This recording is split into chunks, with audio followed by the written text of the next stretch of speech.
Okay guys, let's go through a review of simplifying our expressions that we were talking about today. So if I take a look at the example that I have for A, I do have some kind of a parenthesis that's here that I know I'm going to have to deal with. So we start by knowing this number has to get distributed to each one of the things that are in the parentheses. Do remember that distributing means that you're going to multiply. So this negative 6w is not part of the parentheses, so I'm just going to bring that down. And then I'm going to go through and start to multiply. So positive 4 times 7w is positive 28w. Then I'm going to go through positive 4 times negative 2 is negative 8. So I know if I look at that, I have w's and I have numbers. So we're going to go ahead and make our columns. So we have a w column and a number column. So if I look at that, the first thing I see is negative 6w. So that's going to go in the W column. Plus 28W is another that goes in the W column. And the only number is negative 8. Now remember, what I did in class was I kind of made little circles like this or boxes so you could think about how to move those and what that would look like. Okay, once they're in the right rows or columns, I'm going to do my plus sign and draw my line.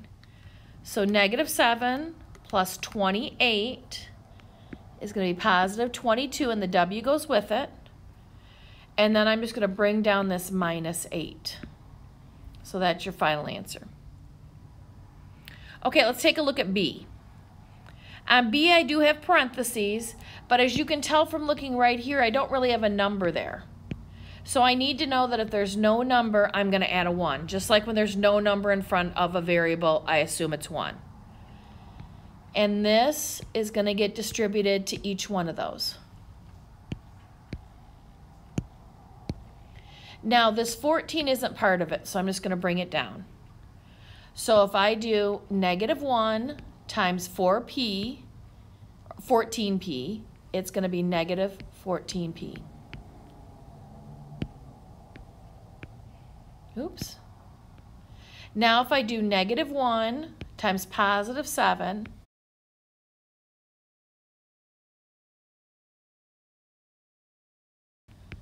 it's negative 7. So if I look at my list, I basically have p's and I have numbers.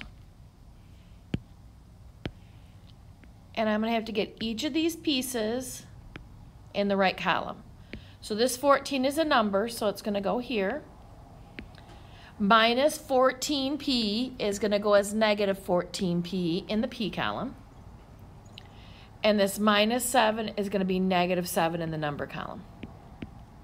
So if I look at this, since that's my only p, I'm going to bring that down. So it'll be negative 14p. And if I put these two together, 14 minus 7 is going to be positive 7. So I'm going to write plus 7. Okay, now the last part that was a little bit different is the one that has lots of variables, or at least 2 in this case.